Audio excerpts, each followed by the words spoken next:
La luz apenas se filtraba por las minúsculas ventanas de piedra cuando tú, copista en un scriptorium medieval, sientes el frío cortante de la madrugada sobre tus manos. El eco de los pasos de los monjes resuena apagado en el suelo de losas, mientras en cada estación de trabajo la vela titila. Su llama vacilante revela los montones de pergaminos listos para recibir líneas de sabiduría y doctrina. Tu rutina comienza mucho antes de que el monasterio despierte por completo. Los copistas, como tú, fallecen del anonimato. La fama es cosa de los iluminadores o de quien encabeza los códices. Sin embargo, la tarea de copiar es vital. Cada línea debe seguir los estándares fijados por el abad. La distancia entre letras, el tamaño de la columna, el color de la tinta, negra para el texto, roja para las rúbricas o iniciales. El escritorio frío, hecho de madera robusta, ha dibujado cicatrices y marcas de cuchillo por generaciones de manos nerviosas que rasparon errores de los pergaminos con pequeñas navajas. El tiempo se mide por el vaciado de la lámpara de aceite, por la vibración del gong que marca las horas canónicas. El ritmo nunca es apresurado, ni puede serlo. Hasta el más breve descuido supondría el desastre de copiar un error que, si no se detecta, podría inmortalizarse durante siglos. La copia avanza lentamente. Tratas cada hoja con el respeto de quien sabe el costo. Un pergamino requiere semanas de trabajo de curtidores y ganaderos. Cada carta de armar la tinta es una labor paciente de alquimia menor. La mezcla de polvo de hollín con vino avinagrado crea ese negro profundo que la pluma toma con parsimonia. Las pausas ofrecen poca distracción. Algunas veces levantas la vista hacia el gran reloj de arena, otras inspeccionas la letra de tus compañeros para no perder la uniformidad, pues el manuscrito final debe parecer escrito por una sola mano. El susurro de los pergaminos, el roce de tu túnica y el sonido cavernoso cuando el sacristán cruza los pasillos forman el fondo sonoro de este día. No hay mucho más. El frío sigue. La concentración, a veces rota por pensamientos vagabundos. ¿Cómo sería copiar la aventura de un caballero en vez de la regla de San Benito? Te limitas a copiar lo que te mandan. Sin embargo, sabes que los errores, por aburridos que sean, pueden sobrevivir siglos, y cada palabra que escribes sostiene una parte minúscula de la memoria humana. Al acabar la primera hora, una pregunta te ronda. ¿Cuántos copistas dejaron un pequeño error que jamás fue descubierto? Sigues encorvado sobre tu escritorio, sobre la fría piedra y la madera gastada por incontables codos como el tuyo. Cada movimiento de la pluma deja una huella precisa, calculada para evitar el más leve desliz. El scriptorium está impregnado de una calma ritual, donde las voces se sostienen apenas por encima del susurro, y todo ruido que no sea el roce de pergamino o el tintinear de los frascos de tinta se considera una intrusión. La vida diaria de un copista es, ante todo, una lucha contra la monotonía y el frío. A veces te distraes mirando cómo la cera de la vela se derrite lentamente, formando pequeños charcos en el soporte de hierro. Piensas en los otros copistas, en sus gestos siempre iguales, en las miradas fugaces que cruzan al levantar la pluma para recargar tinta. Sabes que gran parte del conocimiento antiguo depende de vosotros, aunque casi nadie recuerde un solo nombre de los que pasaron por este oficio. Las tardes traen pequeños cambios. A veces el prior lee en voz alta pasajes para mantener la atención de todos, o reprende con suavidad al novato cuya letra se sale de la línea. Las pausas para el almuerzo son austeras. Pan duro, queso curado y a veces algo de sopa tibia. La conversación rara vez trata sobre los libros, más bien sobre el clima, pequeñas enfermedades, la cosecha de los huertos o los rumores sobre visitas externas. Pero siempre, inevitablemente, vuelves al texto. El tiempo parece no avanzar, medido solo por el fluir del trabajo y el desgaste de quien lo realiza. Trabajas con herramientas sencillas, pero cada una tiene su historia. Plumas talladas a mano, navajas para corregir errores, frascos de vidrio opaco que protegen la tinta del sol. Los pergaminos son duros, rugosos, ofensivamente blancos en ocasiones. Tu cuerpo sabe que pasarán años antes de terminar algunos volúmenes, y muchos más antes de que alguien los lea, si es que llega ese día. De vez en cuando te asalta la duda. ¿Por qué dedicas tantas horas a copiar palabras de otros, palabras que quizás sean repetidas hasta el hastío? Luego piensas en los monjes que vendrán después de ti, en los lectores anónimos que acaso descubrirán tus letras siglos más tarde, preguntándose sobre tu vida y tus pensamientos. El día avanza, pero el aburrimiento permanece fiel. Sientes el peso de la labor, el cansancio acumulado de días idénticos entre sí. El valor de lo que haces no está en el reconocimiento, sino en la continuidad. En saber que cada página llena es una victoria contra el tiempo y el olvido. Al final de la tarde, la última vela arde baja y la tinta se hace espesa por el frío. Es en ese último tramo que la pregunta te inquieta. ¿Cuántos libros permanecen olvidados, esperando ser descubiertos por alguien, alguna vez? La noche cae sobre el monasterio y, con ella, un silencio aún más profundo envuelve el scriptorium. Tú, solo frente a la última línea del pergamino, percibes el cansancio como una niebla espesa en tu mente y tus articulaciones. El trabajo terminaba tarde porque cada letra debía ser examinada con la máxima atención, corrigiendo aquí una mancha, allá una curva mal trazada.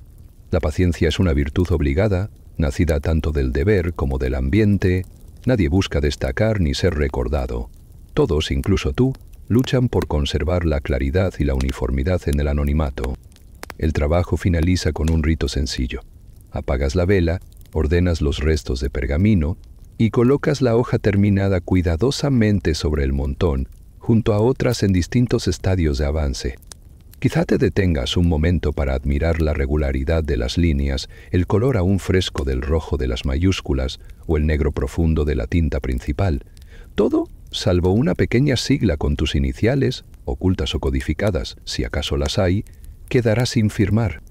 La historia no recordará el nombre de la mayoría de los copistas. Tus días se pierden en el flujo de siglos, tus historias propias quedan fuera de los códices, y tus preocupaciones no sobreviven ni una generación. Pero el sentido del trabajo reside en la permanencia. Los manuscritos cruzarán fronteras y edades, cambiando de manos y sobreviviendo incendios, mudanzas de monasterios, conquistas y decadencias. A veces, con suerte, una nota marginal tuya sobrevivirá y hará reflexionar a algún estudioso futuro sobre quién eras. Tú, mientras tanto, sientes cierta satisfacción al saber que, mientras otros buscan la fama, tú has contribuido, con precisión adusta, sin grandes gestos, a la cadena silenciosa de transmisión del saber. Existes en los márgenes, en las repeticiones, en la letra apretada y regular, en esos detalles en apariencia triviales pero esenciales para el futuro. Quizá, antes de dormir, te preguntes cómo serán recordadas las generaciones futuras a quienes también nadie nombrará, y si alguna vez ellos sabrán de ti solo por el eco de tu caligrafía en un pergamino casi olvidado. Las horas largas de un cartógrafo flamenco. El día amanece gris sobre la ciudad flamenca, y tú, cartógrafo de oficio, te despiertas en medio de una habitación apenas iluminada por la luz tenue que se filtra entre cortinas de lino. El olor a humedad y a papel viejo es lo primero que percibes. Has aprendido a convivir con el aroma penetrante de las tintas y los pegamentos que utilizas en tu labor diaria. La mesa está cubierta de mapas a medio terminar, pinceles, reglas y compases. Cada instrumento tiene una función y cada función requiere paciencia. Los mapas no surgen de la inspiración ni de los grandes viajes. La mayoría de tus días, como hoy, consisten en copiar, limpiar y revisar delineados, en corregir el trazo de un río, rehacer la silueta de una frontera que alguien más decidió hace años. Vives en una época en que los navegantes y comerciantes dependen de tus dibujos, pero pocos se toman el tiempo para valorar los detalles. Con cada línea, te concentras en mantener la proporción y la escala. El pulso firme es el resultado de un aprendizaje metódico. adquirido durante años de práctica, más que de talento. La memoria de los lugares que dibujas pertenece a otros, a exploradores que regresan con relatos confusos y a mensajeros que entregan cartas desordenadas. La rutina manda. El desayuno es breve, pan y queso, apenas un instante de relajación antes de sumergirte de nuevo en la minuciosidad de tu arte. Tu taller es silencioso, interrumpido solo por el ruido de pasos en la calle o el ocasional ladrido de un perro. Aquí, el tiempo se divide en jornadas marcadas por el avance de los mapas y la aparición de encargos nuevos. Pasan las horas. Pocos clientes se interesan por la belleza de los mapas. La mayoría pregunta por los errores, los límites dudosos, las rutas que aún no han sido exploradas. De vez en cuando, un negociador trae noticias de guerras lejanas y tú debes modificar una frontera con una línea fina. El mundo cambia lentamente para ti, siempre en papel, y el resultado final será consultado más veces por comerciantes nerviosos que por sabios o artistas. Al caer la tarde, cuentas los pinceles usados, las hojas consumidas. La pregunta que ronda tu mente es sencilla. ¿Cuántos mapas jamás llegan a manos de quien los necesita? ¿Y cuántos errores provocan viajes hacia lugares equivocados sin que tú puedas corregirlos? El tiempo avanza despacio en tu taller flamenco. Mientras la luz del mediodía se filtra suave, tú continúas tu labor de cartógrafo con una concentración que raya en lo obsesivo. La mesa de trabajo se ha transformado en tu mundo. Aquí, la precisión no es lujo, sino requisito. Tras corregir los contornos de montañas y costas, limpias la superficie de los mapas. Cada borrón se elimina con una mezcla de vinagre y paciencia, para mantener el papel intacto y evitar manchas permanentes. Las historias de navegantes llegan en cartas y testimonios, aunque muchas veces confusas. Algunos exageran las distancias, otros mezclan nombres y direcciones. Eres tú quien debe sintetizar, reinterpretar y actualizar las cartas con los datos más fiables. La cartografía es un arte de la interpretación y la espera. Los cambios en el mapa no se hacen por capricho, sino por sucesivas confirmaciones lentas, resultado de relatos de viajeros que tardan semanas o meses en regresar. En los largos periodos sin noticias, repasas antiguos mapas, comparas contornos y referencias, revisas escalas. De vez en cuando encuentras errores mínimos y te preguntas si la información errada llevará a algún marinero hacia peligros que no puede prever. Nadie parece notar estos detalles en la rutina diaria. Solo tú percibes el peso de la responsabilidad en tus hombros. La monotonía se rompe a veces por encargos especiales, mapas para gremios, nobles o viajeros extranjeros. En esas ocasiones, debes lidiar con peticiones extravagantes, colores raros, símbolos únicos, márgenes decorativos. Pero la esencia de tu trabajo sigue siendo la misma. Transformar información en imágenes duraderas, útiles y precisas. Sabes que la paciencia y tolerancia al tedio son tus aliadas principales. El mundo te parece inmóvil desde el taller. Mientras otros se mueven por los mercados y las plazas, tú ves pasar los días marcados por papeles que avanzan línea a línea, por el silencio que solo rompen los clientes y comerciantes. El arte de la cartografía es la travesía del papel, largo, detallado y casi nunca reconocido. Al terminar la jornada, mientras cierras los frascos de tinta y ordenas los mapas, te invade una duda persistente. ¿Cuántos detalles minúsculos esconden secretos que nadie ha detectado aún? ¿Y cuántos viajes dependen de ellos para su éxito o fracaso? La tarde declina y poco a poco el taller se sumerge en una penumbra tranquila. El eco de los pasos en la calle se suaviza y solo el roce de tu pluma sobre el papel rompe la calma. Te dedicas a revisar los últimos detalles en el mapa principal del día. Los límites de territorios, las rutas marítimas, los símbolos de ciudades importantes. Tu atención se vuelve aún más minuciosa, consciente de que cualquier error en este momento puede perpetuarse por generaciones. Ahora el espacio del trabajo se vuelve tu refugio. Los mapas que produces no solo representan territorios, sino también tu paciencia y experiencia. Cada trazo es fruto de cientos de horas, muchas de ellas solitarias y carentes de reconocimiento.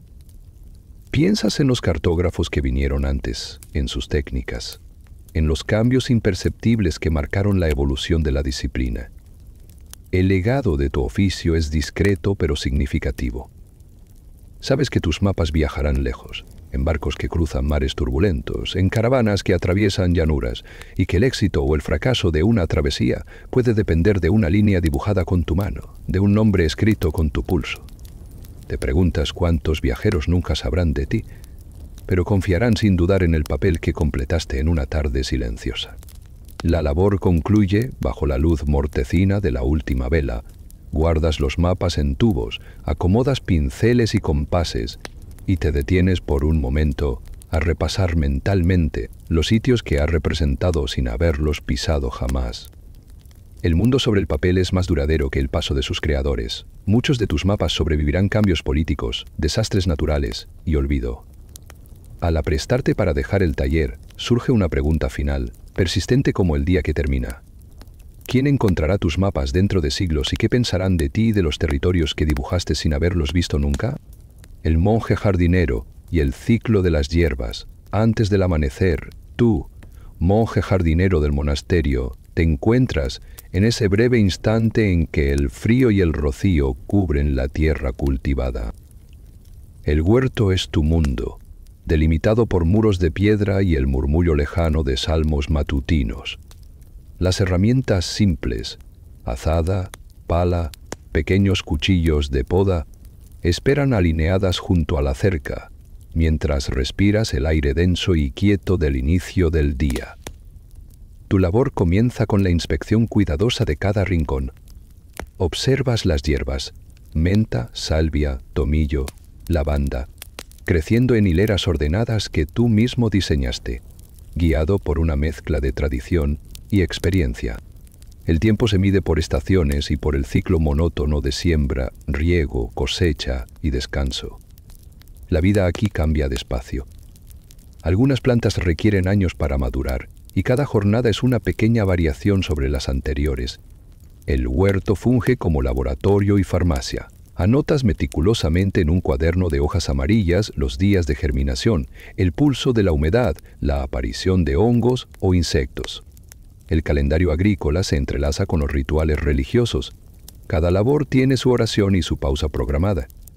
Los compañeros de hábito confían en tus hierbas para preparar ungüentos, tinturas, infusiones curativas. Trabajas en silencio, interrumpido solo por el canto de aves o el llamado ocasional a la misa de la mañana. Aprendes a observar los pequeños cambios, la inclinación de los tallos al sol, el tipo de sombra que arroja el muro, la textura del humus bajo tus dedos. No hay grandes descubrimientos, solo el avance lento y seguro del vegetal sobre la tierra. El trabajo te exige paciencia. A veces una planta fracasa por una helada inesperada, otras por exceso de agua, y tienes que empezar de nuevo. El fin de la mañana te encuentra preparando pequeños fajos de hierbas para secar en la despensa del convento. Seleccionas cada hoja con cuidado, sabiendo que el invierno traerá enfermedades y tus preparados serán esenciales. Piensas en los monjes previos, cuyos cuadernos consultas para no errar. Sabes que tu labor será invisible si la salud reina, pero crucial si la enfermedad golpea. Al cerrar el día, surge la pregunta suspendida: ¿cuántos remedios se han perdido en el olvido por no registrar el cuidado de cada planta? ¿Y cuántos secretos se esconden aún en el ciclo repetido de estos huertos? La vida en el monasterio avanza a ritmo constante, y tú dedicas las horas centrales del día a las faenas más complejas y delicadas del huerto. Aquí el trabajo manual se entrelaza con la observación paciente. Cada hierba tiene su ciclo y exigencias propias. Con la luz del mediodía, examinas las hojas en busca de plagas minúsculas y colores cambiantes que avisan sobre el estado de las plantas. El arte del cultivo es, para ti, una mezcla de saber heredado y experimentación cauta. Utilizas fermentos caseros como abono, preparas macerados con agua y trozos de hierba vieja para nutrir los suelos, y pruebas nuevas combinaciones según lo aconsejado por los antiguos escritos del monasterio. Cuando falta alguna semilla, recurres al intercambio discreto con otros monasterios, formando una red silenciosa de saber rural que se extiende mucho más allá de los muros de tu convento. Notarás cómo los monjes enfermos llegan en busca de remedios discretos, infusiones para calmar el dolor de cabeza, ungüentos para tratar cortes y quemaduras, tinturas que tranquilizan la inquietud nocturna. Cada preparado requiere tiempo y mucha observación. Ninguna receta está completa sin ajustar las cantidades al clima del año, a la fortaleza de la cosecha y al cuerpo de quien reciba el remedio. El encierro monástico se refleja en el ritmo del huerto. Los días parecen repetirse, aunque siempre hay alguna tarea distinta. Renovar una hilera de plantas, reparar los canales de riego, preparar la tierra para una siembra futura. El registro detallado en tu cuaderno se va llenando de datos, fechas, síntomas, resultados, pequeñas observaciones que quizá algún monje leerá dentro de 100 años. La monotonía del cultivo puede volverse meditativa. Observas las sombras moverse, sientes los cambios de temperatura, reconoces la diferencia entre la lluvia bienhechora y la que amenaza con dañar la cosecha. Vives en una disciplina donde el aburrimiento se convierte en atención, en perseverancia, en acción cuidadosa que mantiene la salud y la vida de toda la comunidad. Antes de la cena, mientras riegas las últimas plantas, te asalta la pregunta habitual: ¿cuántas vidas dependen de este saber sencillo? ¿Y cuántos descubrimientos quedan aún por hacer entre las hierbas y los apuntes del silencio monástico? Al llegar la tarde, el monasterio se sumerge en una quietud que solo tú y las plantas perciben plenamente.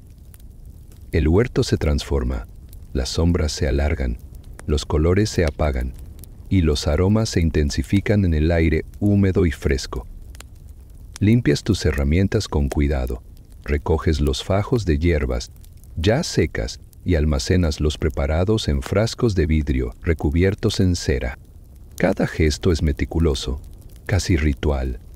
La tradición de preservar, de preparar para el invierno, de guardar conocimiento sencillo contra el olvido.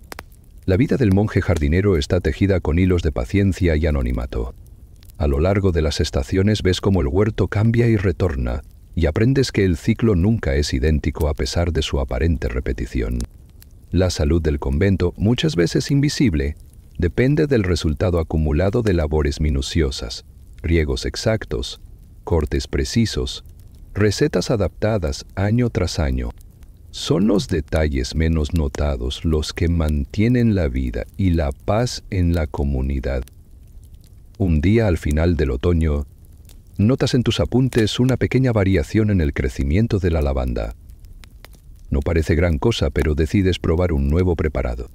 Semanas después, los hermanos enfermos se recuperan más rápido de resfriados persistentes.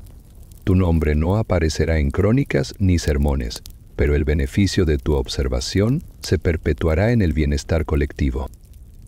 Al cerrar la jornada, tu labor concluye en silencio, sin ovaciones ni premios. Y tu reflexión es la del ciclo eterno de las plantas. Germinar, crecer, curar, morir y renacer. El legado que dejas es intangible, escondido en frascos y cuadernos, en la memoria de otros monjes que aprenderán ajustando lo que tú registraste con paciencia. Antes de retirarte a tu celda, una pregunta ronda tu pensamiento. ¿Cuáles de estos conocimientos sobrevivirán al paso de los siglos y a cuántos les bastará la tradición oral para persistir cuando los papeles se hayan perdido? El cronista de la corte. Entre plumas y protocolos. Despiertas antes que la corte. El silencio de la madrugada envuelve los pasillos de mármol y madera, donde la historia se registra palabra a palabra en libros gruesos de cubiertas gastadas. Como cronista, tu oficio exige precisión extrema, mesura y una memoria al servicio de los detalles más monótonos y necesarios. Tu primera tarea es revisar los apuntes del día anterior. Repasas nombres, cargos, gestos, sucesos y menudencias, desde la forma en que el rey saludó a sus consejeros hasta el tipo de vino servido en la mesa principal. Las plumas, cortadas por ti mismo, descansan sobre la mesa junto a frascos de tinta negra y seca, y el pergamino espera sin prisa. La sala donde te encuentras está presidida por estanterías llenas de volúmenes. Aquí descansa el pasado burocrático del reino, sin gloria ni ornamento. Muchos de tus predecesores pasaron desapercibidos, a pesar de haber sido testigos involuntarios de negociaciones, secretos y ceremonias que definieron la vida de la corte.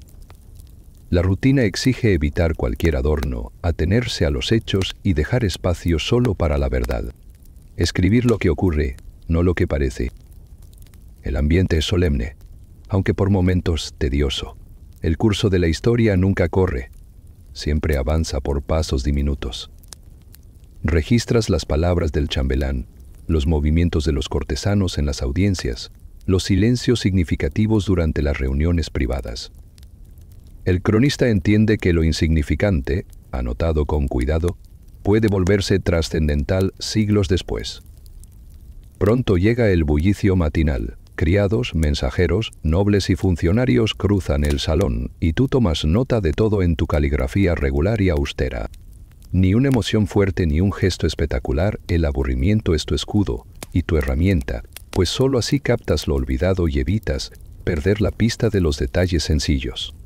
Así transcurre tu jornada entre ruidos de plumas y el aroma inconfundible de los pergaminos viejos. Al mirar todo lo que has apuntado, surge la pregunta inevitable: ¿cuántos hechos menores acaban transformando el curso de la historia? ¿Y cuántos pasan al olvido por no ser registrados? La corte se activa poco a poco. Como cronista, tu observación se vuelve más minuciosa a medida que funcionarios y nobles llenan las salas. Te mantienes discreto, sentado en una esquina, anotando cada frase contenida, cada cambio en el protocolo, cada pequeño ajuste en la secuencia habitual de actos. La rutina dicta que evites opiniones o juicios. Tu misión es dejar constancia, no interpretar. Las conversaciones giran en torno a asuntos prácticos. Bienes repartidos, cartas enviadas, pagos atrasados, disputas menores. Las decisiones importantes suelen ocultarse tras largas discusiones, pero anota sus resultados con frialdad. Cada gesto, cada rumor recogido en pasillos, tiene su espacio en tus libros. A veces, los secretos te llegan en trozos y debes reconstruir, con prudencia, el contexto en el que se mueven los protagonistas. Tu día se divide entre audiencias públicas y momentos privados, entre actos solemnes y silencios prolongados. Observas cómo algunos cortesanos se aburren jugando con sus anillos, otros hacen anotaciones paralelas y unos pocos se duermen en rincones discretos. La cotidianidad sin brillo termina llenando páginas enteras. Las decisiones que cambian la vida de un reino surgen a menudo tras errores minúsculos o tras frases que apenas destacan en tus apuntes. La monotonía se convierte en un ejercicio de disciplina. Sabes que muchos de tus manuscritos no serán leídos durante años y que solo cuando surja alguna controversia o algún misterio será revisado tu registro con atención. Tu legado es el de la persistencia, la documentación precisa y el dejar constancia de cada hecho, por insignificante que parezca. Al terminar la tarde, el salón queda vacío y tú repasas los escritos del día. Te preguntas cuántos detalles irrelevantes acabarán siendo clave para historiadores futuros y cuántas omisiones, involuntarias o deliberadas, cambiarán la interpretación del pasado. Cuando la noche se instala sobre la corte, tú recoges los últimos papeles y repasas la sala, con la mirada tranquila de quien ha sido testigo invisible del día. Los libros donde has registrado cada evento, los banales y los sustanciales, permanecen apilados sobre el escritorio, listos para ser guardados en los anaqueles de la memoria oficial del reino. El trabajo concluye en un ambiente de calma resignada. Sabes que la mayoría de tus páginas nunca verán la luz inmediata, solo serán buscadas si surge alguna disputa jurídica, si hay que hallar el origen de una costumbre, si algo imprevisto obliga a revisar el pasado. La fama no está en el destino de los cronistas, pero sí cierta satisfacción silenciosa. Tu persistencia ha capturado la textura real del día a día, la evidencia de lo que es y lo que fue, sin adornos ni omisiones deliberadas. El valor de tu oficio reside en esa constancia. Cada conversación relegada, cada saludo repetido, cada error mínimo, fue apuntado por ti y quedará en la historia, quizá muchos años después, quizá por casualidad, quizá por una pregunta imposible de prever. Piensas en los cronistas antiguos que dejaron registros usados en tiempos de crisis, y en cómo tu trabajo podría ser clave para alguien en el futuro que ni siquiera imaginas. Antes de retirarte, tu reflexión final se centra en el dilema de todo cronista. ¿Qué detalles terminarán siendo vitales y cuáles se perderán para siempre entre la monotonía de los protocolos? La hilandera solitaria y la rueda que nunca cesaba. Despiertas mientras la oscuridad domina aún la pequeña cabaña donde vives y trabajas. Eres hilandera desde hace años y la rutina de tu labor se ha fundido con la respiración de la casa. El crujido de la rueca al iniciar la jornada, el tacto áspero de la lana recién cardada, el aroma a madera y a fibra en el aire. La rueda gira con un ritmo constante, hipnótico, repitiendo la misma cadencia desde el amanecer hasta el anochecer. Separas las hebras con precisión, cada hilo tiene su destino. Mantas para el invierno, ropas para los jornaleros, tapices vendidos a mercaderes cuando llega la feria. El proceso es lento. La producción depende de tu paciencia y de la calidad de la lana, que varía según la estación y la salud de las ovejas locales. Durante las horas silentes, te concentras únicamente en el movimiento de tus manos. Piensas en las generaciones anteriores, en las madres que te enseñaron a hilar, en las historias que se contaban a la luz de lámparas de aceite, mientras la rueda nunca cesaba. El saber hilandero es transmitido de manera oral, sin escritos ni fama, solo entre mujeres cuyas vidas giran igual que la lana entre sus dedos. La jornada se interrumpe por tareas domésticas: preparar el desayuno, remendar ropas, avivar el fuego. Vuelves a tu asiento frente a la ventana, donde la luz natural facilita distinguir los matices del hilo. Es en la quietud de estos momentos donde mayor atención se exige. Un error, una hebra mal tensionada, puede arruinar una venta o dificultar el tejido final. Eres consciente de que tu oficio rara vez recibe el reconocimiento que merece.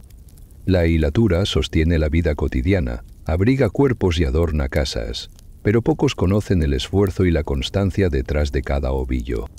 Te preguntas, mientras apartas la primera madeja del día, ¿cuántas historias como la tuya permanecen invisibles, rodando dentro del ciclo interminable de la rueda? La jornada avanza y te asalta la pregunta: ¿cuántos hilos y vidas se pierden en el anonimato, ocultos tras las labores repetidas y la rueda que nunca deja de girar? La luz de la tarde se filtra por la ventana y la atmósfera dentro de la cabaña se vuelve cálida pero pesada. Tú sigues hilando con disciplina silenciosa, el cuerpo acostumbrado a los movimientos repetitivos y a los ligeros dolores en los dedos. Te detienes ocasionalmente para revisar la textura de la lana, separarla en haces, limpiar impurezas y prepararla para el siguiente tramo del trabajo. Fuera de la rutina, algunos días traen visitas de vecinas o comerciantes en busca de madejas nuevas. Y en esas breves conversaciones comparecen las recetas, los consejos y las historias sobre cómo superar las temporadas malas. La solidaridad de las hilanderas sostiene al pueblo más que cualquier monumento, transmitida entre risas suaves, consejos susurrados y pequeñas muestras de afecto. La producción nunca se suspende. Durante el invierno la tarea se multiplica. El frío obliga a fabricar mantas gruesas y ropa extra. Los encargos llegan en mayor cantidad, pero cada hilo exige el mismo cuidado. Los días parecen fundirse, eternos y monótonos, y el único cambio perceptible son los tonos del hilo que varían según la planta usada para teñirlo. La paciencia es tu herramienta primordial y a veces la única compañía. En las horas intermedias te dedicas a reparar la rueca, a limpiar la casa, a preparar tinturas naturales para colorear la lana. Te concentras en el resultado final. Una manta bien tejida puede durar décadas. Una madeja mal hilada se pierde rápidamente. Piensas en cómo cada tarea encierra su historia, su vida útil, su valor para quienes nunca conocerán tu nombre ni tu oficio. El cansancio se asienta al caer la tarde, pero sientes el deber de terminar la labor del día. Al hacerlo, no hay grandes recompensas ni celebraciones. solo el ciclo constante de la rueda, la satisfacción sencilla de un día cumplido y la promesa de otra jornada igual al amanecer siguiente. Mientras pones a un lado la última madeja terminada, te ronda la pregunta habitual: ¿cómo pesa el trabajo silencioso en la historia de la comunidad? ¿Y quién recordará el arte de la constancia cuando la rueda por fin se detenga? La noche cae, y la cabaña se sumerge en una paz profunda, solo interrumpida por el girar suave de la rueca una última vez antes de descansar. Ordenas tus herramientas, amarras las madejas y las dejas junto a las demás, testigos mudos de tus horas laboriosas. El fuego parpadea en la chimenea y la penumbra destaca los ovillos acumulados, frutos de paciencia y rutina.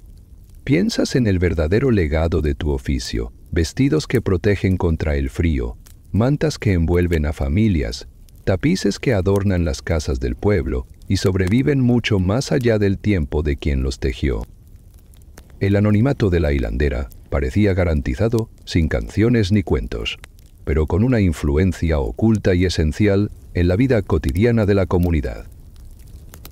Sabes que el ciclo nunca se interrumpe por completo. Siempre habrá alguien que aprenda a hilar, a reparar las herramientas, a transmitir el saber silencioso. El recuerdo del trabajo permanece en la costumbre, en los objetos usados diariamente. La memoria del oficio vive en los hilos que resisten años de uso, atravesando generaciones sin que casi nadie lo note. Antes de dormir, te preguntas si alguna vez alguien hallará en los tejidos un pequeño signo personal, una marca sutil que hable de ti, y si los descendientes reconocerán el valor de la constancia y el arte en la rueda que nunca cesa. La rutina de un portero en la muralla de Toledo. El sol apenas asoma tras los tejados de Toledo cuando tú, portero de la muralla, comienzas tu jornada. El aire es fresco y huele a polvo y piedra antigua. Despiertas en una pequeña estancia junto a la puerta de entrada, tu puesto principal durante años, vigilando el acceso y el tránsito en uno de los puntos clave de la ciudad. El trabajo consiste sobre todo en la observación constante. Cada día repites una serie de tareas casi idénticas: abrir la puerta al alba, esperar el paso de los primeros mercaderes, registrar el movimiento de animales, campesinos y comerciantes. A veces el ritmo se rompe con la llegada de un viajero forastero, de algún noble local o de soldados destinados a revisión. Tu vida se mide por campanadas y relevos. Los turnos exigen estar alerta pero tranquilo, tanto en verano como en invierno, cuando el frío aprieta y la niebla vuelve misteriosa la vista desde lo alto de la muralla. Llevas contigo las llaves pesadas y un libro de registros donde anotas los nombres, mercancías y eventos dignos de mención. La mayoría de los días, sin embargo, solo dejas constancia del paso rutinario de quienes viven y trabajan en Toledo. El portero es intermediario invisible. Das la bienvenida y la despedida, controlas pequeñas disputas en la puerta, facilitas la entrada de los proveedores. Cada tanto debes informar al alguacil sobre algún movimiento sospechoso o sobre la llegada inusual de algún personaje. Pero lo habitual es el tedio, la espera, la repetición, mirar las piedras, saludar a conocidos, revisar la fortaleza de los cerrojos y de la puerta gruesa de madera. Al caer la mañana, miras hacia la ciudad y te preguntas cuántas veces has visto pasar las mismas caras, cuántos secretos han cruzado la muralla sin que nadie repare en ellos, y cuántas historias persisten en silencio bajo tu mirada. La rutina sigue y ronda en tu mente la pregunta: ¿cómo se mide la importancia de un portero en los muros de la ciudad? ¿Y cuántos momentos cruciales transcurren desapercibidos en la monotonía del día a día? La jornada avanza y el flujo de personas por la puerta de la muralla nunca se detiene del todo. Mientras tú permaneces en tu puesto, observas los rostros de viajeros habituales, los gestos nerviosos de quienes cruzan la ciudad por negocios, los niños que juegan cerca de las piedras y los soldados que patrullan el perímetro. La repetición de cada saludo y cada registro se convierte en una rutina que te permite detectar pequeñas variaciones: un paquete inusualmente pesado, una mirada esquiva, un grupo menos frecuente. El papel del portero exige atención sin descanso, vigilar que los documentos estén en regla, revisar que las mercancías no incluyan objetos prohibidos y mantener la paz en la entrada durante las horas más concurridas. Durante los días de feria o mercado, tu tarea se multiplica, pero la esencia sigue siendo la misma: facilitar el paso, evitar conflictos y estar listo para actuar si ocurre algún incidente. A veces colaboras con otros porteros, compartiendo historias de turnos nocturnos, enfrentamientos menores y memorias de días excepcionales donde la muralla fue escenario de celebraciones o alarmas. En la mayoría de los días, sin embargo, solo cruzas breves palabras con los viajeros y acompañas el tiempo con la lectura sencilla de documentos y la revisión manual de las cerraduras. La monotonía se prolonga bajo los cielos cambiantes de la ciudad y tus registros se van llenando con nombres y fechas que, para ti, carecen de mayor interés. Sin embargo, eres consciente de que en esas listas se esconden patrones que el ojo atento puede descifrar: cambios en el comercio, en los flujos migratorios, en la vida económica y política de Toledo. Al término de la tarde, piensas en la vigilancia constante y el valor que encierra el detalle, el pequeño gesto que, a veces, revela historias ocultas y determina el ritmo real de la ciudad. El deber de estar siempre presente, de no perder ni una señal, te convierte en testigo discreto del ir y venir de las vidas que cruzan los muros. Antes de acercarse la noche, surge la pregunta: ¿cuántas veces has presenciado el inicio de una historia relevante sin reconocerla? ¿Y cuántos detalles vigilados por ti marcaron el destino de Toledo sin dejar huella clara en tus registros? La noche se instala sobre Toledo, y la muralla adquiere un aire solemne bajo el brillo discreto de las estrellas y las farolas dispersas. Tu turno continúa mientras el bullicio del día se diluye en un silencio profundo, solo interrumpido por pasos puntuales, voces bajas y el roce de los cerrojos que aseguras antes del descanso. El trabajo de portero, que parece insignificante desde fuera, trasciende en las horas solitarias. Repasas mentalmente los sucesos del día, las pequeñas disputas resueltas, los movimientos rutinarios, los rostros conocidos y algunos pocos completamente nuevos. Sabes que tu registro puede, en algún momento, convertirse en fuente de información valiosa para las autoridades, aunque la mayoría de las veces permanecerá archivado, olvidado en un rincón.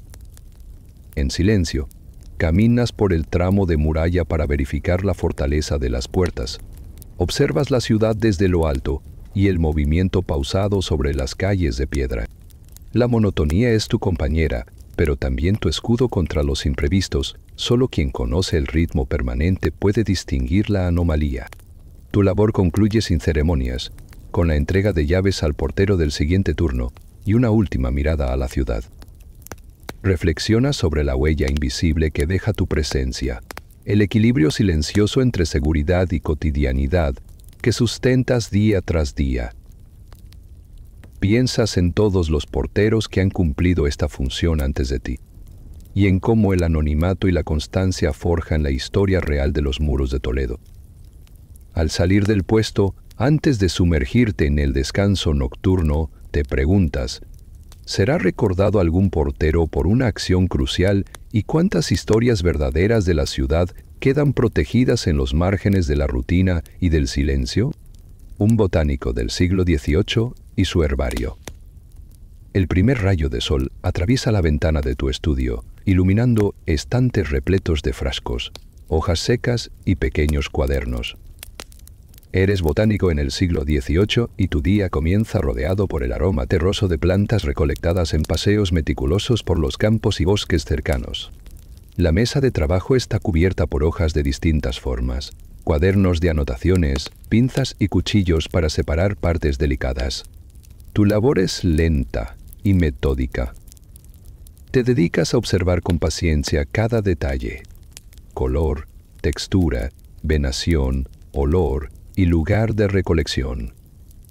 Anotas meticulosamente, campo por campo, centímetro por centímetro, las características de cada planta. Preparas muestras para prensar y secar, formando el herbario que poco a poco crece en tamaño y complejidad.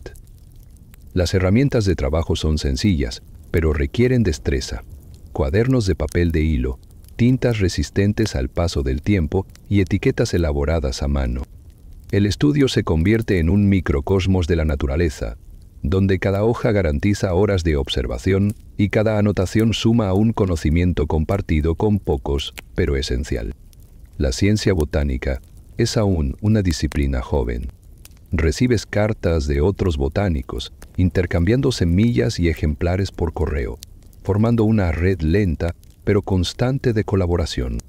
El reconocimiento es escaso. El nombre del descubridor raras veces figura en los libros importantes, y la mayoría de tus hallazgos quedarán en hojas olvidadas de cuadernos.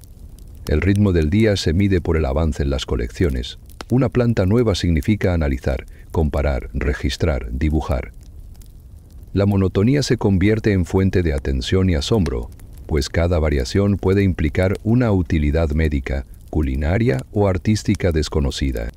Algunas tardes preparas tinturas y experimentos sencillos, otras repites el proceso de prensado y orden en cajas de madera. Al concluir la sesión matinal, observas las filas de hojas en tu herbario y te preguntas cuántas especies permanecen sin descubrir y cuántos detalles importantes se pierden entre las páginas de cuadernos nunca leídos. La luz del mediodía baña el estudio y tú, rodeado de hojas, raíces y flores secas, continúas el proceso minucioso de clasificación. El trabajo exige atención rigurosa, paciencia y método. Cada planta es revisada, comparada con el herbario y otros estudios. Utilizas lupas sencillas para observar detalles minúsculos y rellenas dibujos precisos en los márgenes de tus cuadernos, pues la ilustración es clave cuando las palabras no bastan para diferenciar las especies. El saber botánico se transmite lentamente. A veces recibes visitas de médicos, herbolarios o jardineros locales, quienes buscan aprender los nombres correctos, las aplicaciones médicas y las costumbres de cultivo. Te dedicas a compartir lo que sabes con discreción, consciente de que la mayoría de las especies son conocidas solo en círculos pequeños y que cualquier error se perpetúa por generaciones. El intercambio por correspondencia con otros estudiosos trae nuevos retos, semillas nunca vistas, pliegos de hojas con anotaciones en idiomas extranjeros, consejos basados en observaciones distantes. Algunos días, la clasificación se detiene ante la duda de si una planta es realmente nueva o solo una variación más de otra especie. Decides entonces postergar la decisión, registrar la incertidumbre y dejar espacio para futuras comprobaciones. La disciplina se convierte en costumbre. Repasas antiguos cuadernos, comparas registros, ajustas las etiquetas, actualizas los catálogos del herbario. Los días parecen idénticos, pero en esa repetición se avanza. El saber se afianza por la verificación constante, por la humildad con que se reconoce la ignorancia y por el respeto hacia el ciclo, lento pero seguro, que sigue la naturaleza. Terminas la tarde apuntando datos en un informe para enviar a un colega. La rutina culmina con una reflexión habitual. ¿Cuántas plantas inútiles resultan ser esenciales si se estudian con la paciencia adecuada? ¿Y cuántas verdades botánicas no se descubren jamás por falta de intercambio entre quienes cultivan este saber silencioso? La tarde concluye y el silencio del estudio te envuelve. Guardas las hojas prensadas en cajas bien rotuladas, ordenas los cuadernos sobre la estantería y revisas que cada muestra esté identificada con precisión. El trabajo de años se apila en volúmenes polvorientos, con etiquetas hechas a mano, dibujos minuciosos y notas que solo tú comprendes en su totalidad. A veces te preguntas sobre el destino de tu herbario. ¿Será útil para médicos del futuro, para jardineros o estudiosos que aún no han nacido? La respuesta es incierta. Sabes que la mayoría de los nombres que das a las plantas cambiarán con el tiempo y que muchos de tus registros quedarán sin leer en estanterías silenciosas, mezclados con informes de otros botánicos desconocidos. Tu oficio, aunque invisible y repetitivo, sostiene la memoria de la naturaleza local y preserva saberes que de otra forma se perderían entre estaciones y generaciones. La constancia y la meticulosidad son tus marcas más profundas. Clasificas, ordenas, corriges, sin esperar recompensa ni fama. El legado de tu trabajo vive en la permanencia de los detalles y la fidelidad a la realidad recogida hoja a hoja. Al cerrar el estudio por la noche, piensas que el herbario es un testimonio silencioso de la paciencia humana, un puente entre épocas y saberes, y un refugio para la curiosidad discreta. Antes de dormir, te interrogas, ¿quién abrirá algún día estas cajas y descubrirá lo que cuidaste y cuántos secretos sobrevivirán solo porque supiste escribirlos y preservarlos a pesar del aburrimiento y del olvido? El contador de granos en el antiguo Egipto. El río Nilo fluye tranquilo en la penumbra antes del amanecer y tú, contador de granos, en uno de los grandes almacenes de Egipto, despiertas rodeado por sacos, tablillas y la fragancia persistente del cereal. El aire es denso, impregnado de polvo, y el murmullo de los trabajadores que llegan para iniciar la jornada. Tu tarea es simple pero esencial: contar, registrar y verificar el grano cosechado, trigo, cebada, sorgo, que llega en embarcaciones rústicas desde pueblos y campos cercanos. Las jornadas empiezan con la elaboración de inventarios en tablillas de madera o piedra. Anotas cifras, nombres de campesinos, fechas y movimientos de entrada y salida. La regularidad de las operaciones y la rigurosidad de los registros son la base de la economía imperial. De tus números depende el buen funcionamiento de la administración y muchas veces la supervivencia durante épocas de sequía o exceso de inundaciones. La vida entre los almacenes transcurre con lentitud. Ves la movilidad de obreros que cargan sacos pesados, el ir y venir de los escribas que supervisan, el paso de los criados que preparan los instrumentos de medición.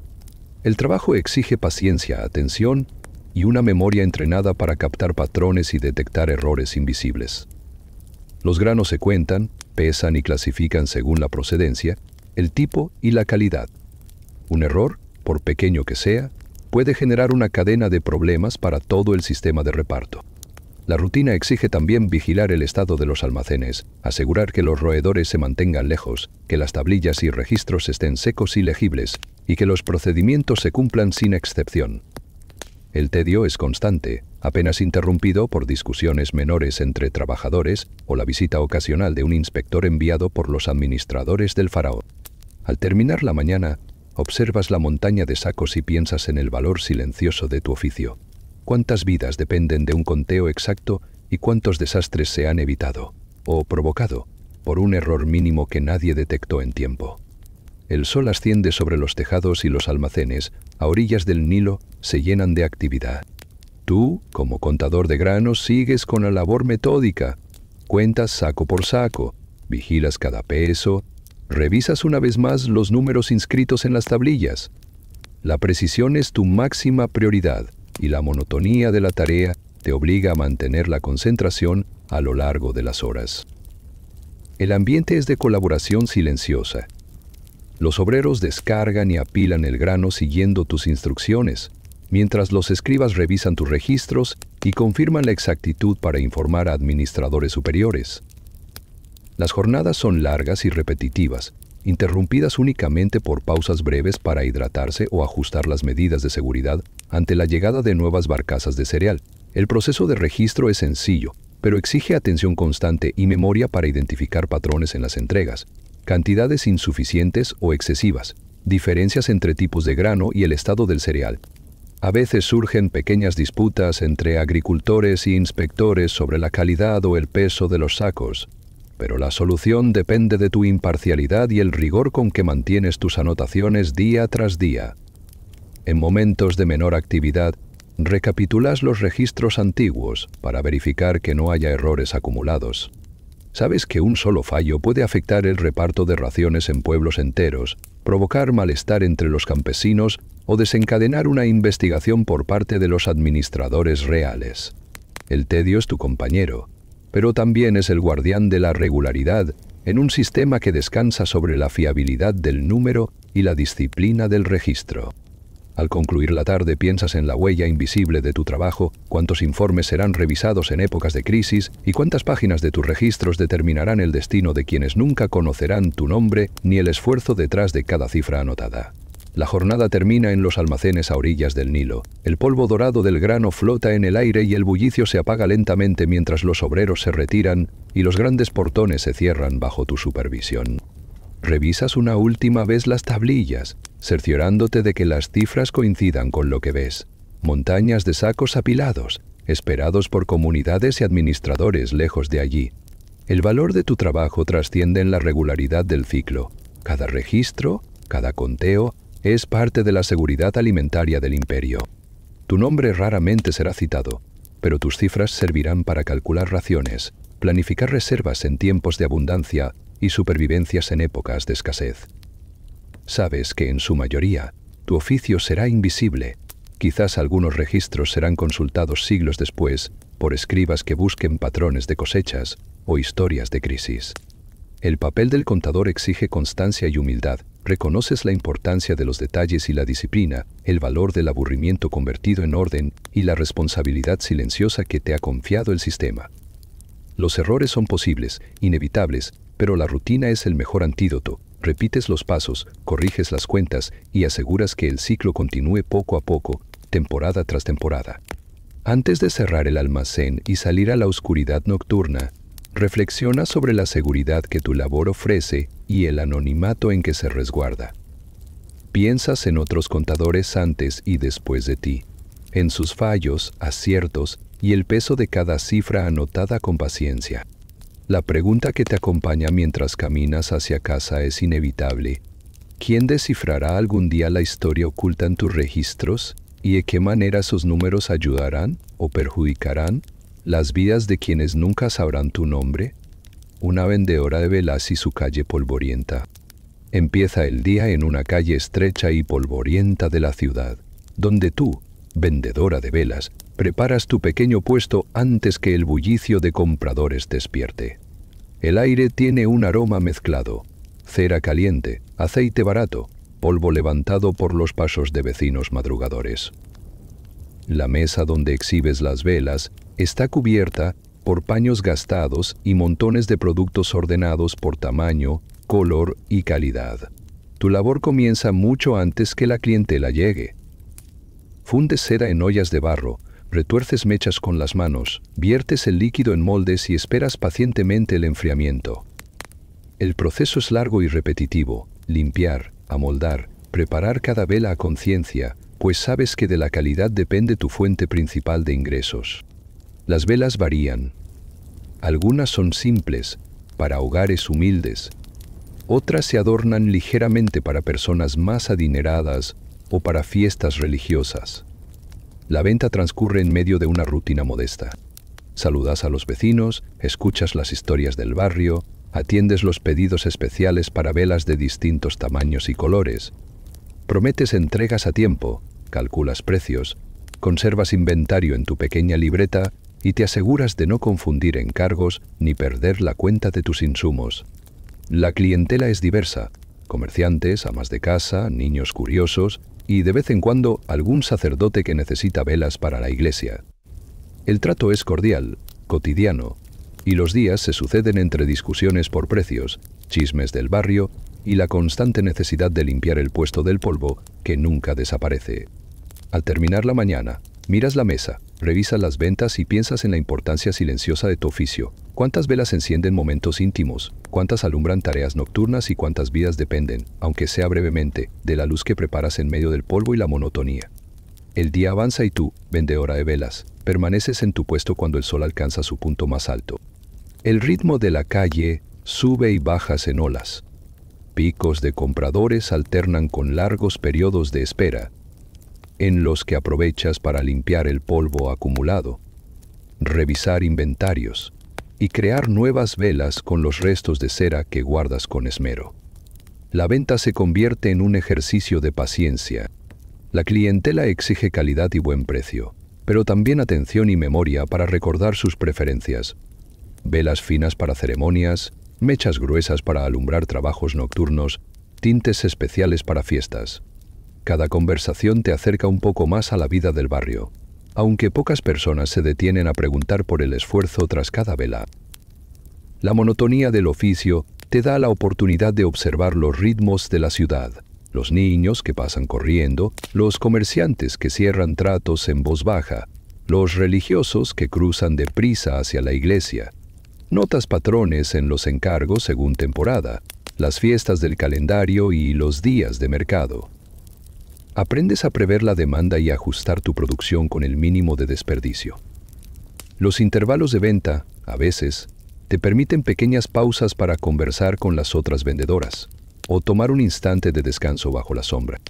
Reparas las herramientas, reemplazas moldes y piensas en las generaciones anteriores que te enseñaron el arte de la cera, la proporción de aceites y el secreto de una mecha duradera. Al finalizar la tarde, las velas disminuyen y el volumen de ventas decrece. Recoges los restos, ordenas la mesa, calificas el día en tu libreta y revisas las ganancias, preguntándote cuántas velas iluminan trabajos importantes, celebraciones discretas o rezos nocturnos que nadie verá. ¿Cuántas historias pasan inadvertidas bajo la luz modesta que emerges de tu esfuerzo diario en la calle polvorienta? La actividad permanece constante a lo largo del día. Tú, desde tu puesto de bibliotecario, pasas horas repasando catálogos y asegurando que cada obra esté en su sitio correcto. Atender las solicitudes de los estudiosos requiere precisión.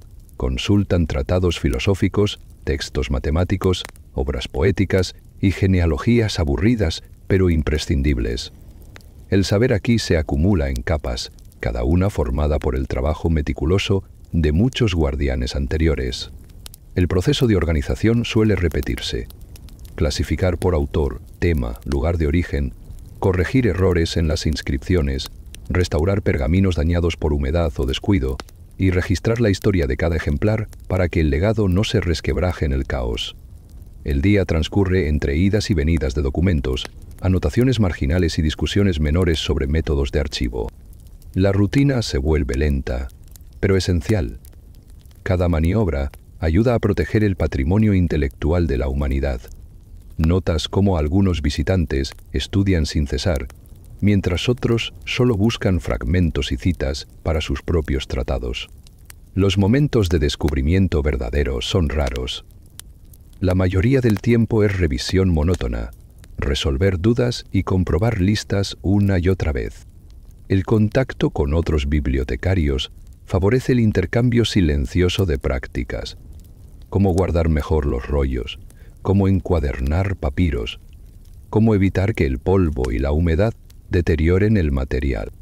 Las experiencias compartidas moldean las reglas y costumbres, mientras tú aprendes y transmites técnicas perfeccionadas a lo largo de generaciones. Al final de la tarde, mientras revisas las fichas y cierras los registros del día, te ronda el pensamiento persistente. ¿Cuántas obras pasarán desapercibidas, esperando la mirada curiosa de alguien? ¿Y cuántos saberes quedarán archivados para siempre sin dejar huella en la memoria colectiva?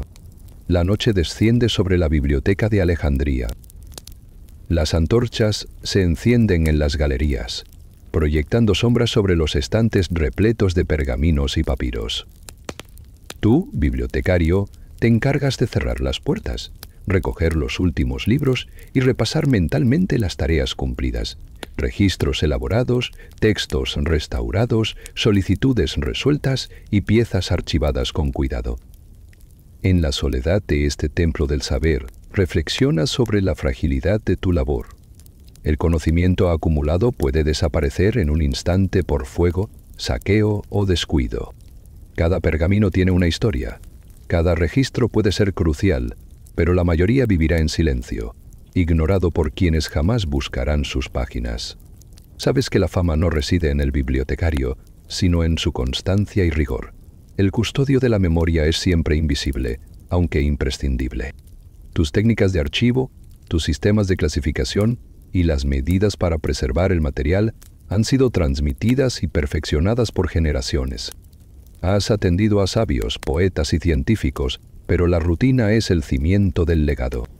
El eco de los pasos en la sala vacía te recuerda que el destino de la biblioteca es incierto y que el ciclo del tiempo puede borrar incluso los esfuerzos más meticulosos.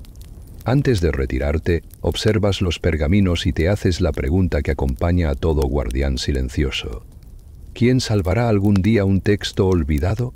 ¿Y de qué manera los conocimientos custodiados aquí cambiarán la vida de otros siglos sin que tú lo sepas ni te recuerden? La vida minúscula de un tintorero veneciano. El día inicia en un pequeño taller cerca de los canales de Venecia, donde tú, tintorero de oficio, preparas las primeras mezclas de color antes que el bullicio invada la ciudad. El aroma intenso de los pigmentos naturales, el vapor que sube de las tinas calientes y los paños húmedos crean una atmósfera espesa y familiar. La rutina: seleccionar tejidos, medir tintes, ajustar proporciones y controlar la temperatura del agua. El arte de teñir exige constancia y paciencia. Cada tela reacciona diferente. Cada color depende de recetas heredadas y microvariaciones en los ingredientes que solo los ojos precisos del maestro pueden detectar. Las manos se tiñen y resecan, los ojos se acostumbran a la penumbra coloreada de pequeñas ventanas que filtran luz brillante solo a ratos. Recibes encargos de sastres, comerciantes y familias venecianas. La mayoría busca prendas prácticas, pero a veces aparece alguien pidiendo color azul profundo o rojo vívido, tonos difíciles que requieren ingredientes costosos y técnica refinada. Tras mezclar y remover tinas durante horas, cuelgas los paños teñidos para que sequen, revisando textura y uniformidad. El éxito es silencioso. Si el color dura, el cliente queda satisfecho. Si se desvanece, basta una queja discreta para que el taller pierda prestigio. El horario lo marca la necesidad más que el reloj. Repites los mismos movimientos día tras día, repasando técnicas, comparando lotes, arreglando fallos, innovando apenas cuando el encargo lo permite. De vez en cuando, el aburrimiento se quiebra por la llegada de algún aprendiz o por un pedido fuera de lo común. Al mediodía miras las hileras de paños colgando y te preguntas: ¿cuántos colores y técnicas olvidadas han pasado por talleres como el tuyo? ¿Y cuántos secretos del oficio han desaparecido bajo el peso de la rutina y el anonimato? La tarde te encuentra rodeado por tinas humeantes y paños goteando color. El trabajo continúa sin descanso. Debes mantener la temperatura adecuada, mezclar los tintes y vigilar que cada tejido absorba el pigmento de forma uniforme. Las fórmulas que usas provienen de la experiencia propia y de antiguos cuadernos, donde tintoreros pasados dejaron sus secretos escritos en esquemas casi ilegibles, pero fundamentales. La rutina impone disciplina. A veces, repites la misma técnica decenas de veces sin cambios perceptibles. Otras, debes corregir sobre la marcha, añadir un puñado de raíz, modificar el tiempo de inmersión, ajustar la acidez del agua según el clima del día. Los acabados perfectos son raros y requieren un equilibrio constante entre paciencia y adaptación. Recibes elogios discretos de comerciantes y sastres, satisfechos cuando la tela conserva su color tras semanas de uso. Pero los problemas, manchas, decoloraciones, errores, se resuelven en silencio, muchas veces con largas horas de repeticiones y ajustes para no perder la confianza de los clientes. El taller es también escuela. Algún aprendiz observa tus movimientos, intentando aprender, pero sobre todo repitiendo y equivocándose antes de encontrar su propio ritmo. La monotonía se mitiga con breves pausas, una conversación con otro tintorero, recuerdos de mezclas antiguas, la reparación de herramientas desgastadas. A veces pruebas combinaciones nuevas por curiosidad, aunque el riesgo es real. Una partida de paños estropeados puede significar pérdidas importantes. ¿Sabes que en el oficio el éxito visible se apoya sobre una base invisible de fracasos y ensayos continuos?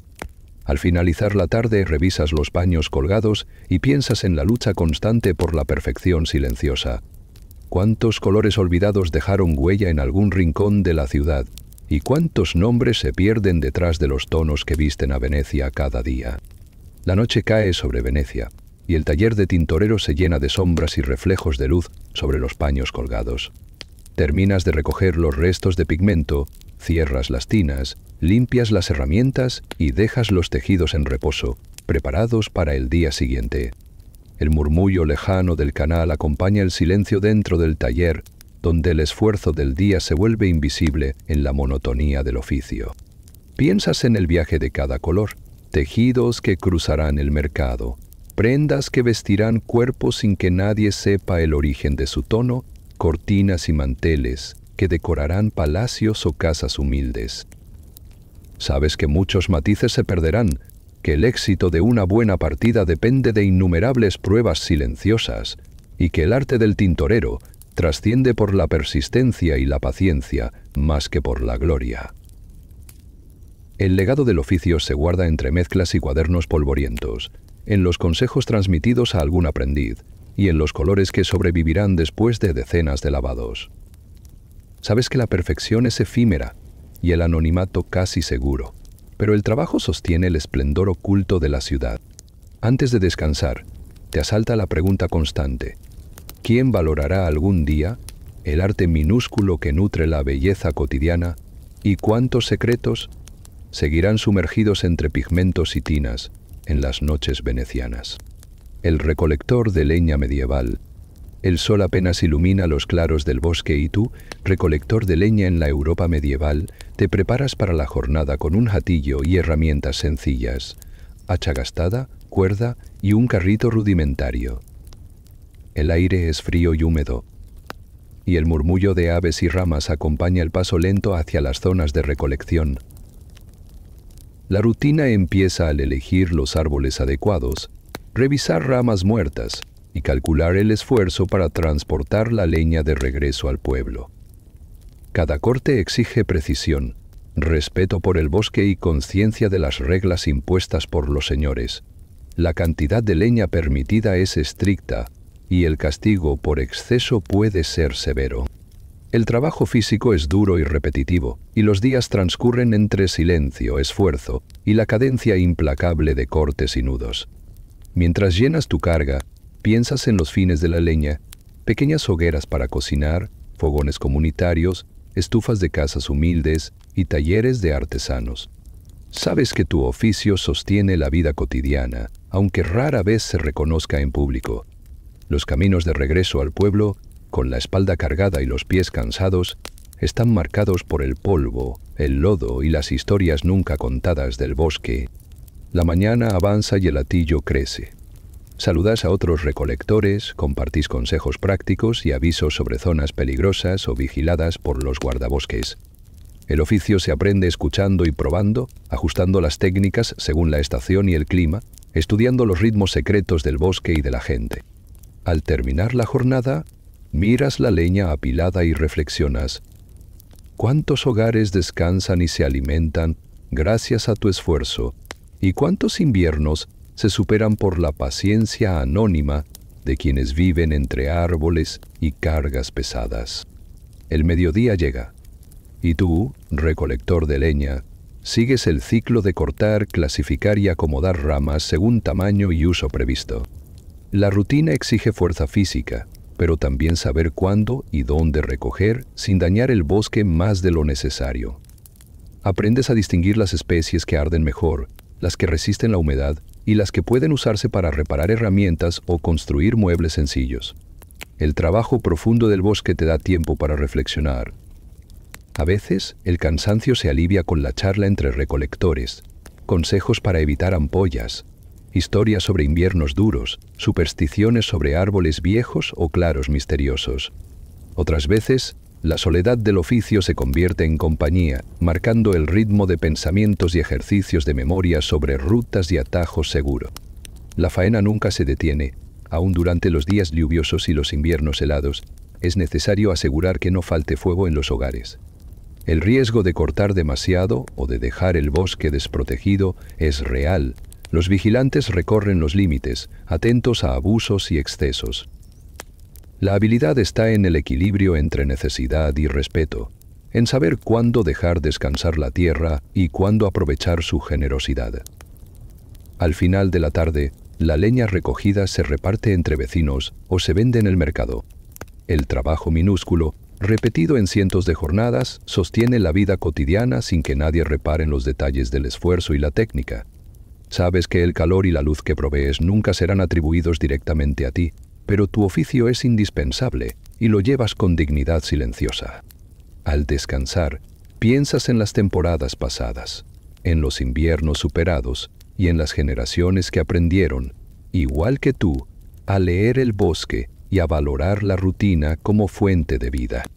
El sol se oculta y el bosque queda tranquilo, marcado por la huella de tus pasos y cortes del día. Tú, recolector de leña, reúnes lo último para el regreso, repasando mentalmente cada sitio visitado y cada rama elegida. El aire se enfría y el silencio profundo invita a la reflexión final sobre el ciclo diario. Esfuerzo repetido, aprendizaje lento, respeto ganado a base de trabajo minucioso. Al volver al pueblo distribuyes la leña entre quienes la necesitan. Observas las casas encendidas, huellas de tu aporte visibles solo en el calor doméstico y la luz de los hogares. Sabes que el oficio, aunque pequeño y rutinario, sostiene la supervivencia en días de frío, de hambre y de soledad. La vida del recolector se cuenta en jornadas idénticas, en el rumor persistente del bosque y en el arte de conocer la tierra sin perturbar su equilibrio. La herencia de la constancia se transmite en consejos y silencios, y la memoria de quienes te precedieron se guarda en cada movimiento, en cada pausa y en cada reparto. Al descansar, te preguntas, ¿quién recordará el valor minúsculo del esfuerzo diario? ¿Y cuántos inviernos dependerán del trabajo oculto bajo el follaje y las sombras del bosque medieval?